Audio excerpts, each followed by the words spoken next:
Just by the side of your habitation door is a switch to turn your inverter on and off. So when you switch it on, you'll hear the inverter and you'll also have the green power button.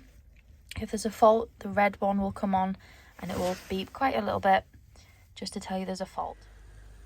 Under the bench seats behind your driver's seat, you've got your 200 watt inverter, and then we've also got your control just next to it.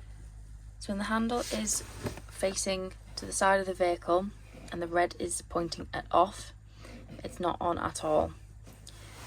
If you turn the handle to point towards 1, your vehicle is working as normal and it'll be working off mains and the inverter won't be doing anything. However, if you're wild camping and you didn't have any mains and you wanted to use the 240 in the vehicle, you want to turn the red to point to the 2, which is also pointing at your inverter. This means it's on and it will convert your leisure battery, your 12 volt leisure battery, into the 240 volt to use your microwave, boil a kettle, or use higher powered things.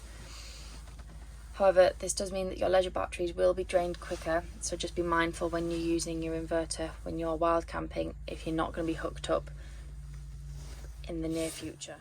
When you've got your inverter turned on, just make sure that you don't have your heating on electric. You can have it working on gas, but if you have it running through the electric, you'll overload the system and you'll also drain your leisure batteries much quicker than if you just have your heating on gas. With having your inverter turned on, all of your 230 sockets will be working and it will power the van just like it would if it was hooked up to the mains cable.